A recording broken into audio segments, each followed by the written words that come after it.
Welcome back, everyone. It's Cody for Government Accountability. It is April 13th, and I did have a story update I wanted to give everyone today on something that's really connected going back years, and it has recently been resurfacing and expanding and getting rather interesting.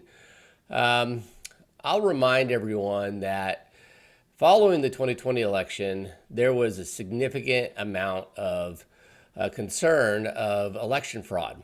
And I had brought cases against a number of county officials in Skagit County to recall them for what I had identified as misconduct in those elections. And I still believe so personally. Well, those cases were very interesting. The recall started off against the prosecuting attorney Wyrich, Skagit County, auditor Sandra Perkins, and the Skagit County Sheriff Don McDermott. And I had a considerable amount of evidence, and that linked them to election observer obstruction and other violations of the law that I wanted them recalled for. And I am not a lawyer. Again, everyone understand that everything I do is self-taught.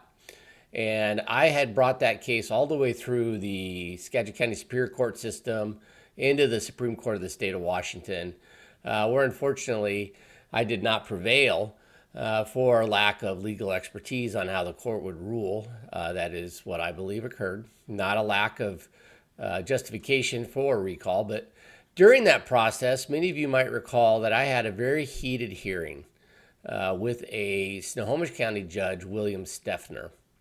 Well, a little bit of background here. William Steffner and I got into it, and I had found out that he, in my opinion, and everything I saw, was not lawfully a judge, was brought in illegally into the Skagit County Court.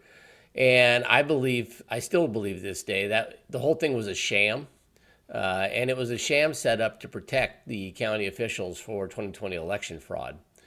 Well, I have a consistent pattern of not letting go of these things and trying to get some justice and accountability. So I filed a criminal complaint against what had occurred, and I issued it. And at that time, I was a little shocked, but the case had gone into the city of Mount Vernon, where eventually it would be dismissed for lack of want of prosecution, is my understanding. They generally just didn't want to prosecute what I had reported to them. And it went over the course of several months.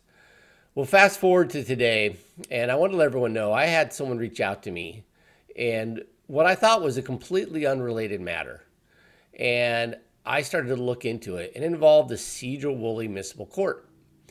And in this, I was told that there were some very concerning events that occurred with a judge, Brock Stiles, in the Sedro-Woolley Court, and another alleged judge, Kevin Rogerson. Well, I looked into this and I found something that was very shocking to me. I ended up providing a notice to the city of Sedro-Woolley about it, and I thought I would go over what that notice has in it, what I believe has happened, and what in turn we have had happen here in Skagit County that I believe is all related to the 2020 election, and the attempt to hold people accountable for what I identified as election fraud and misconduct in that election. So this is the notice I gave the city of Sedro-Woolley. Notice of complaint of unauthorized city official appointment, Brock Stiles' appointment of Kevin Rogerson as municipal court judge. And I provided this to the city, and I gave them some facts that I understood that on the 23rd of 2021, November, the city proposed appointing Brock Stiles as a municipal court judge. He'd been a municipal court judge before, but they were renewing the contract. And on December 6th, Stiles executed an oath with the city, and I provided it as an attachment. And according to the agreement, it requires that if the contractor, Brock Stiles, is unable to serve due to disability, illness, absence, or affidavit of prejudice, the court clerk shall be notified by Brock Stiles, who shall make arrangements for the presence of a judge pro tem. Judges pro tem shall be paid by the city, and the city shall deduct pro tem costs paid to the judge. Well, in the city's code, which you guys, if they haven't changed it, you can still look it up. Appointment and qualifications. The municipal judge shall be appointed by the mayor, subject to confirmation by the city council. And then in 2.16060, the mayor shall in writing appoint judges pro tem, who shall act in the absence or disability of the regular judge of the municipal court or subsequent to the filing of an affidavit of prejudice. So this all makes a lot of sense to me. The city code says, look, we're appointing you, the mayor is going to propose that we appoint you judge. Council, do you agree? Council agrees. Okay. Well, city judge, you are not elected. You don't have authority to keep, to appoint people and fill in the court with just anyone you want. We are the city. We want the council to review it and approve it, and the mayor to say everything's good, and then they accept it. That makes total sense to me. However, what I came across, and I'll show you in this exhibit, is I found this, again, this was pointed out to me by someone in this court system that understood what they were seeing wasn't right. This is a appointment, an oath of office of Kevin Rogerson as a pro tem judge. According to the municipal code, the mayor shall in writing appoint judges pro tem, who shall act in the absence or disability. Well, then why am I seeing Kevin Rogerson appointed a judge pro tem by Brock Stiles, who himself was appointed? That is directly against the city of Sedro-Woolley municipal code. Because once again, what it appears is I am seeing that the judicial system is in charge of, or no one's in charge of them. They do what they want. They are gods in their world, in their opinion, and they don't care. I've seen this all the way to the level of the Constitution. They don't care. They do what they want. They're immune. You can't hold me accountable for anything. Anyway, I'm going to do what I want. I want to appoint Kevin Rogerson as a pro tem judge. So this is where things get really interesting. I want everyone to understand that the city of Sedro-Woolley, when I confronted them with this, and they ended up responding, and somebody, that informant again, who had brought this all to my attention, brought this to the city's attention as well. And they brought my letter, that this notice that I had provided to the city council's attention, city attorney's attention, and they responded. The city's municipal code is governed by RCW 3.5. RCW 3.50 addresses judges pro tem and states that presiding municipal court judges appoints judges pro tem.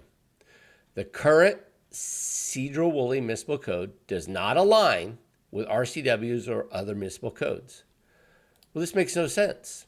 This is right here out of the Sedro-Woolley municipal code. This is what we as the public, if you're interacting, I conduct business with the city of Sedro-Woolley. I'm in commerce with them constantly. Their municipality, I follow their codes. This is their codes. They're supposed to follow these codes. You in the city of Sedro-Woolley who vote for the county commissioners, they pass codes that go through the legislative process of the city of Sedro-Woolley. But apparently, the city of Sedro-Woolley is saying, no. We have codes. They're not lawful. They don't comply with law. I disagree with them, by the way. I believe the Sedro-Woolley municipal code here it does govern. They voted on it by a body of elected officials, the city council, who passed it, and it went through a legal process, and it's what we understand. And if you do business with the city of Sedro-Woolley or you live in, this is the code. You're supposed to follow it. But they're saying here in a formal response, by the way, Nikki Thompson is a contracted law firm, Thompson and Gildner, to represent the city as the city's attorney in some capacity. And I believe that they're actually signed annually the city attorney. So the city of Sedro-Woolley city attorney, that's my understanding. They're saying this current Sedro-Woolley municipal code does not align with the RCWs or municipal codes. Well, either they have a municipal code that they can pass or they don't. I believe they can. They're not aligned. They're not saying they violate the law, RCWs. They're saying they don't align. Okay, I agree. They're different because the city has authority to do things within the city. So they're basically confessing to this, that they know what was reported here about Kevin Rogerson is an unlawful situation. Kevin Rogerson should not have been appointed by Brock Stiles. This is where things get very interesting. As I mentioned, I'd filed criminal complaints back after the 2020 election. And in that, you'll see William Steffner's identified. He was brought in from out of the county. Who was he brought in by? Well, it appears, what I understand, because Brian Stiles, Brock Stiles' brother, was the presiding judge at the time. I believe that's what was occurring. If not, he had an influence over the board.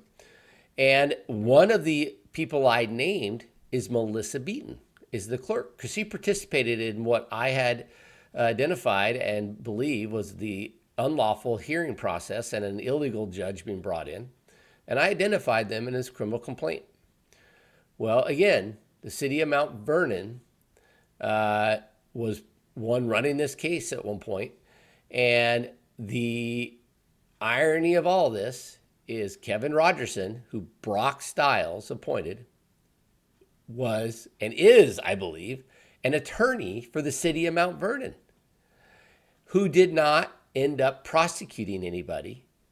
And again, Brock Stiles, who appointed Kevin Rogerson, is the brother of Brian Stiles, who indirectly is implicated in the criminal complaint process.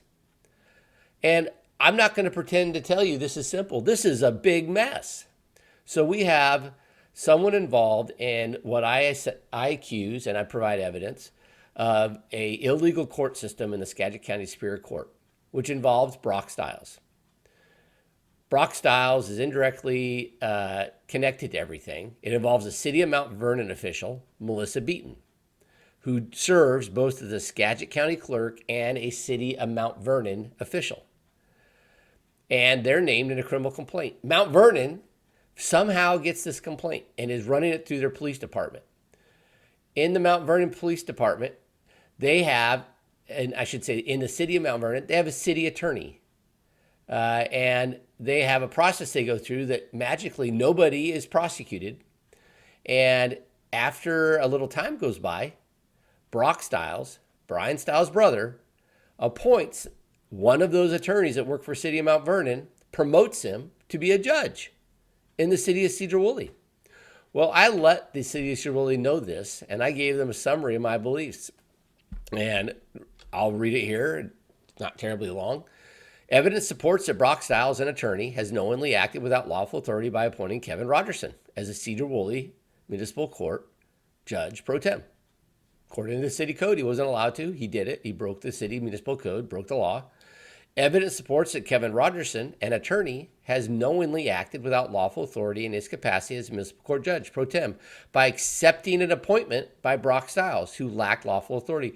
Remember, he is an attorney. He knows the law. We can say he's supposed to. He knows the law. He knows the city code says he can't be appointed by Brock Stiles. That's my belief.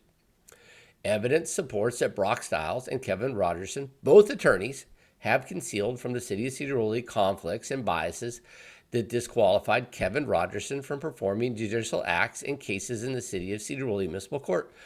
Again, did Brock Stiles disclose to anyone that Brian Stiles is implicated in the indirectly and directly, and I believe in some ways, election crimes that have been that I referred in criminal cases? And if I hadn't been the one doing it, I wouldn't have been able to put this together, that Kevin Rogerson had a role in some capacity as the city attorney. It seems straightforward. You should tell the city of Sedro-Woolley City Council that. Evidence supports that Brock Stiles' appointment of Kevin Rogerson and payment to Kevin Rogerson may have been reimbursement from Brock Stiles again, to Kevin Rogerson for influencing or directly preventing prosecution of Brian Stiles. Remember, Brock Stiles' brother, Brian Stiles, was implicated in all of this court cases going back to the 2020 elections that ended up going all the way to the Supreme Court of the state of Washington, and there's still a criminal case number here that Mount Vernon, working with someone else, I believe Snohomish County, ended up saying that we're not going to prosecute these people. Evidence supports that city officials, likely including the city attorney, and others, have concealed from the city council the duty of the council to confirm a judge pro tem. Now, the council, I have to tell you, in my experience, they don't generally know how the system is set up. They rely on their staff, city employees, to tell them, okay, what should I know here? And in this situation, I truly do believe the city attorney, the attorneys generally just withheld, didn't care. They're going to let Brock Stiles, they run the city. I don't think in most cities people understand that the council doesn't even know what's going on. They do what they're told. Yeah, we think we elect our government, and in the end, what I have seen is the unelected government is the one running things. And I think that's what happened in the city of Sedro-Woolley's case. Evidence supports that city officials, likely including the city attorney and others, have concealed from the city council the duty to confirm contracts for Kevin Rogerson and perform official acts as a judge pro tem. I do. I believe the city council doesn't even know what they're supposed to be doing. And it's easier for the city, the unelected officials, to run things when the city council doesn't know what they're supposed to do. And I generally know the city councils don't have the ability to read everything and learn it all before they get into office. So they're kind of winging it, relying on everybody. Evidence supports that if the city council was aware of the concerns reported herein, the city council would not have confirmed Kevin Rogerson as a judge. Yeah, why would you as a city council confirm someone as a judge that had all this background and all these potential conflict of interest issues with Brock Stiles and Brian Stiles and lawsuits? I would never have done it. Evidence supports that city officials, likely include the city clerk and city treasurer, have concealed the unauthorized distribution of public funds from the city of Sedro-Woolley for services performed by Kevin Rogerson, who was not duly qualified to perform official acts. And this is something people don't get about how the unelected government runs things. So everyone outline this again. A appointed judge, without following the code, appointed someone else. That person ended up getting paid. Kevin Rogerson ended up getting paid and that involved the city clerk and treasurer, and they didn't follow the law. They would have brought to the mayor and council's attention, hey, this person wasn't appointed by you guys. Are you sure I should pay him? Why would the city clerk pay someone without that person having been lawfully been put there to begin with? And that's because, again, they do what they want. The city clerk and treasurer, I believe the same person actually in the city of Sedro-Woolley, they don't care. They're in charge. That's how I believe they look at it. They're in charge. The council and mayor don't need to understand these things. We're going to do what we want. The city money's ours. Your tax funds in Sedro-Woolley. We don't care that we're not elected, the city clerk, treasurer. We do what we want. The city council doesn't know what they're doing anyway. We're just going to pay people, give money out when we feel like it. Evidence supports that there has been a loss of public funds as a result of what has been reported here. And yeah, any payment of tax funds, city of Sedro-Woolley funds, building permit funds, everything that the city collects without following the law is a loss of public funds because it was not lawfully distributed. Evidence supports that plaintiffs and defendants in the Sedro-Woolley Municipal Court may have had their due process rights violated. Again, if you're showing up in the municipal court, if you're showing up in Sedro-Woolley's court and you're in front of a judge, all right, you assume that the judge is there lawfully. This one didn't follow the municipal code to become a judge, was appointed illegally. There's conflicts of interest concerns all over the place here. Now that judge may be citing you for what? Not having a building permit? Well, or violating some municipal code? Well, the judge did. The judge did. How can he ever judge you? Why can't you get the same kind of exemptions that these city officials get? These judges who break the city's own code. That's because the system is broken. These people, we keep everyone who doesn't know this, wake up. We think we have elected officials in our cities and counties. They don't run anything because they don't take charge of it. They rely on the permanent employees at these cities too much. They don't understand that there's maliciousness, there's bad behavior that occurs. We elect our government to prevent this. And they fall into this situation and they rely on these people, and either they're too ignorant or too lazy to take control of it and fix it, fire people who violate our own city codes and county codes. And it just continues on because these council members will be gone. The city officials are going to stay. These employees, excuse me, they're going to stay. They're going to run the government regardless of who gets elected commissioner or mayor. They run it. And that's what I've seen repeatedly. I've seen it all over this county where the city councils, or town councils, wherever you're at, they just get told things by the employees and they say, well, okay, whatever. It's worked this long. And they don't understand the employees are running things illegally constantly. And the city council is not doing, the town councils are not doing, the county commissioners are not doing their job to oversee and protect us who live here and protect our tax funds. So again, this is a very long, complicated situation. I wanted to share with everyone because this is a multi-year investigation that's led to this. And where did it lead to? Well, ironically, again, I want to point this out, that after December 18th, after the city of Sedro-Woolley had been given my notice, my evidence of this, we had something very interesting happen in Skagit County, and it was announced, about 2.5, 3 weeks later, Brian Stiles retires. Now, we call it retirement. I call it a resignation. He showed up, will retire. This announcement was on January 6th, and his last day was January 10th. And this was only weeks after I had exposed all of what I had found. And I do believe it's related. I don't know for sure. I do believe it's all related because Brian Stiles' brother Brock in the Sedro-Woolley Municipal Court was connected to all this. Kevin Rogerson is being connected to potentially having a role in preventing the prosecution of city officials, county officials, election fraud. And in the end, it looks like, and I've said it, it looks like Kevin Rogerson was given a promotion, they made him a judge for what he did. And I believe that that's all possible. We'll find out. And maybe they'll all confess to it someday, but we all know better. This is the system we have in Washington State. This is why nothing ever changes. This is why everyone is so unhappy with what we perceive as how our government's running things. So our government is not running anything. We have a government within the government of unelected people who run most things, and especially in these small communities. So at least Brian Stiles, I have no love to Brian Stiles. I'm glad he's gone. I'm glad I will never see him again because he was a dirtbag. He was part of the swamp that I have been trying to get rid of, and I am proud if I was able to contribute to him leaving and getting him out of this county and getting him out of that judicial office because I believe a lot of people have been unfairly treated by him, including myself. And I believe we're better off to get rid of people like this. All right, that's my update for today, everyone. I never stop fighting. I never will. Glad I could share this with you. Very interesting. And I have some big news to come, so keep your eyes and ears open. Thank you.